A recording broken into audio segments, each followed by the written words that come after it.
And so that, honey pie, is Einstein's theory of relativity. Okay?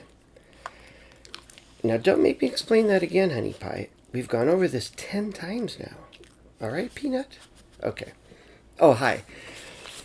This is Ken Peplowski, and welcome to Volume 3 of In the Moment with Glenn Zaleski and myself, where we're exploring some interesting, I hope, songs, and even taking requests from you out there. We've had some interesting and fun requests, including people sending us sheet music, which we love. This is Honey Pie. And speaking of interesting, we love the comments you've made, and delightful comments, and all the views and the donations. Thank you so much, everyone who's given us something. We're very grateful for that, and even if you don't donate and you just love the stuff, that's good too. I have to say, based on the donations we've received so far for the 2 episodes, minus expenses and the time put in, Glenn and I are making a good 7 cents an hour. So anyway, think of it this way. If you give even $5 minimally just for enjoying this, that's a cup of coffee at Starbucks. And we're gluten-free, so there you go. It's yours to decide. Anyway, on to the music. Very appropriate for these times.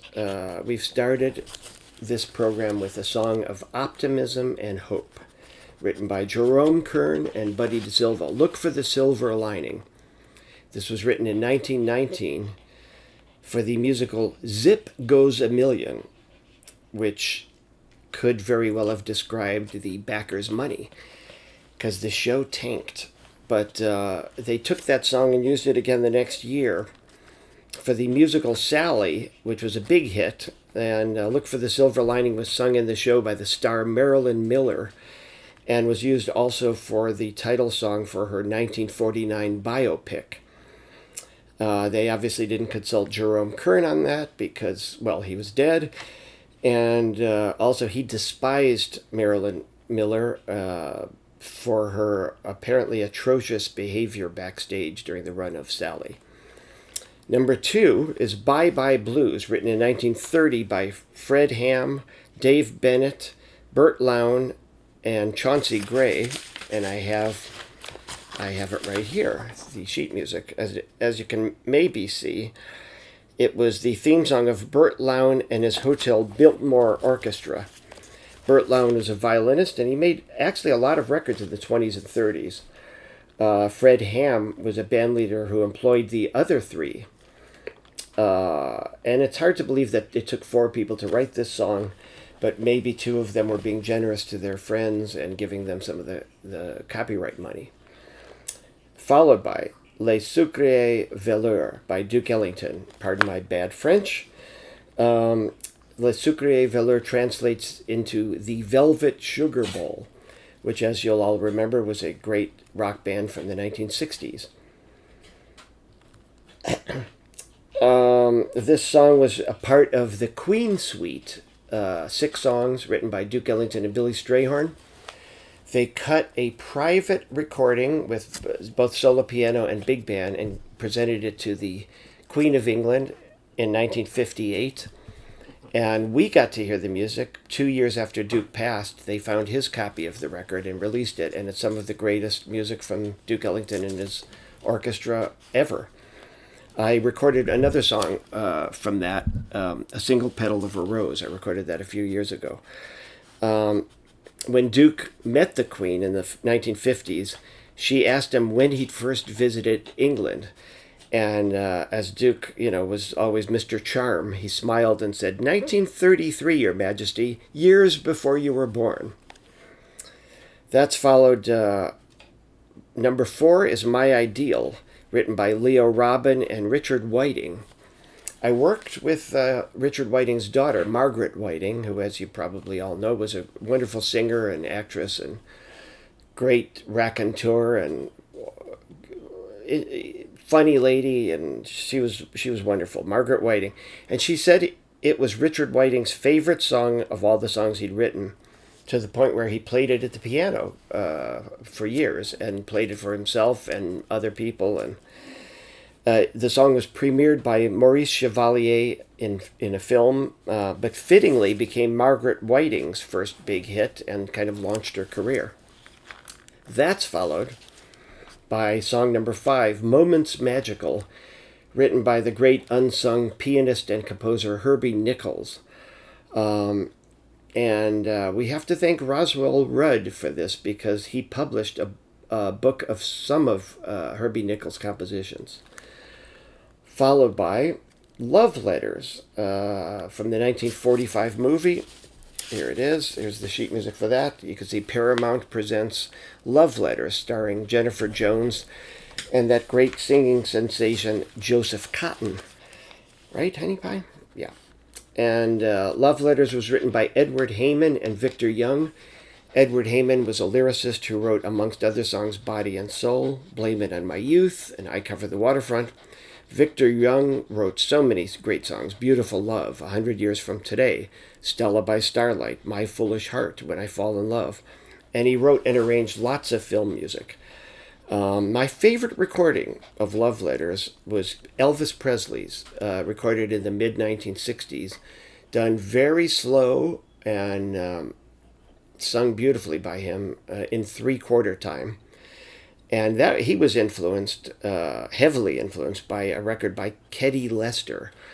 And I advise you to check out both of their recordings of that song. Keddy Lester, Ketty.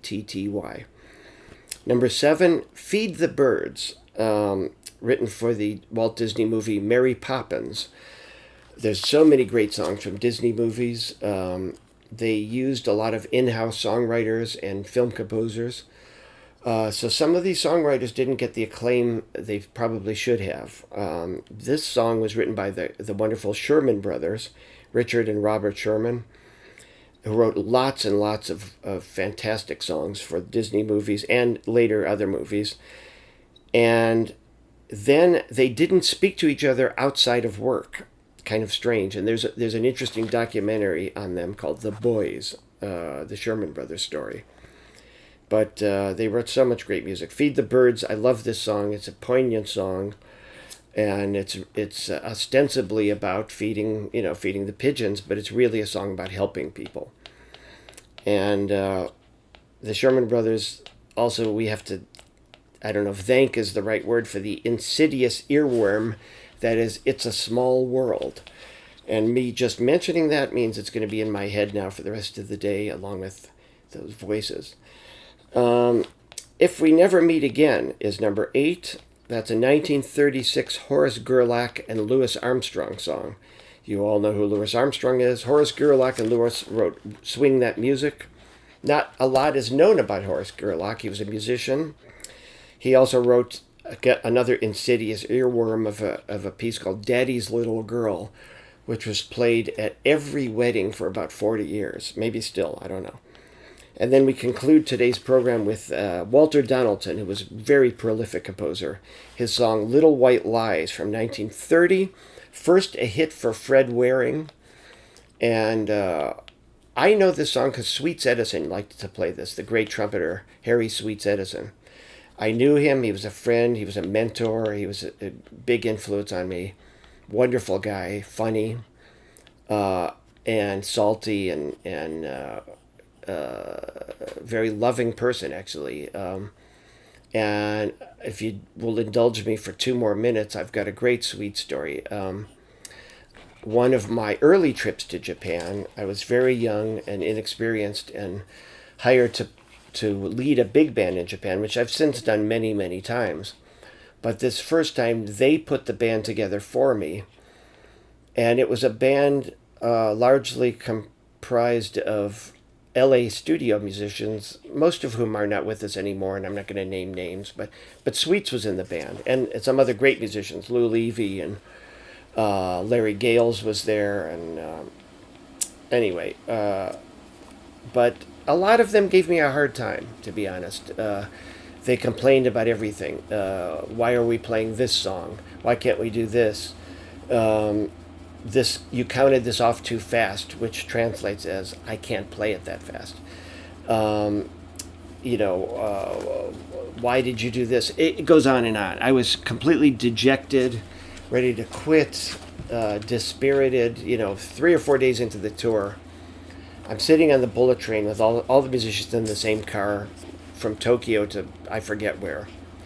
Sweets walks over to me, stands over me, and loud enough for everybody in the band to hear. He taps me on the shoulder and he says, "Hey man," he goes, "I am here because of you, and I wanted to thank you for having me on this tour, and you could play circles around these no playing jive ass blah blah blah, and don't take any more crap from them." I'm cleaning this up for all of you. Don't listen to anything but yourself. You're doing the right thing. You're doing a wonderful job. Keep it up, etc. Lifted me up to the nth degree and turned everything around as far as the band's relations with me. They left me alone after that. Sweets kind of made it clear that I was the boss, and I am to this day forever grateful to him and his kindness, which he certainly didn't have to do because he didn't know me at the time. And that was Sweets Edison, and a lot of musicians back then went out of their way actually to help a lot of us younger musicians. So thank you, Sweets. That's for you. And then that's the end of the program, and then we followed it up with a little vignette at the end. As you know, I've been working with Glenn Zaleski for the last few years. He's a wonderful guy, and it's admirable that he's trying to raise himself up to the status of at least a good piano player. Not quite there yet, but he's working on it, and I'm trying to help him as best as I can. So I gave him a lesson that I'm sure he wanted. He didn't really express that afterwards, but he was probably too choked up with emotion to say thank you. But this is my lesson to Glenn Zaleski on how to play better piano and how to approach songs in a better way. So with that, I thank you all. Glenn thanks you all, and hope you're all doing well in these crazy times, and we'll see you down the road. Don't forget, folks, please donate. I don't want to sound like a beggar, but we can't travel. We can't come and see you and perform for you, and we can't play concerts. We can't play clubs. This is it. This is what we have for now, and this is our only way to make a living, frankly. I don't know what I would do without playing music, so we appreciate anything you can give us, and we'll try to keep these programs coming for you. Take care, and see you soon. Thank you.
I know we're friends. Would you mind a little constructive criticism, just because?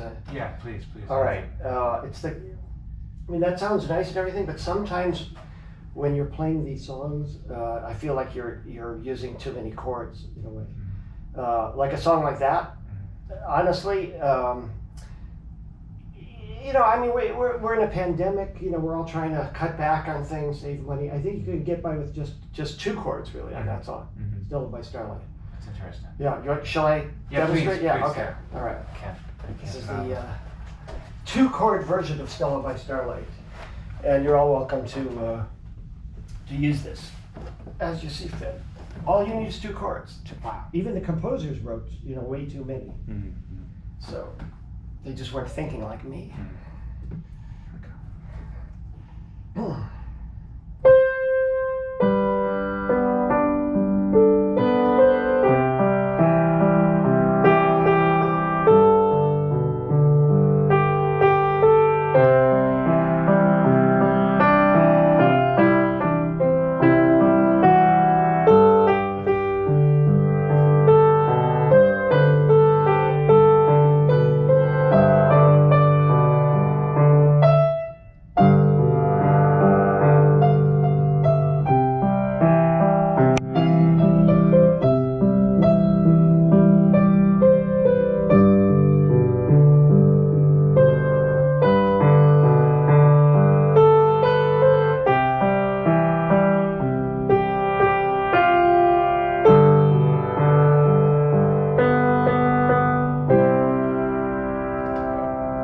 Two-chord version of Stella by Starlight.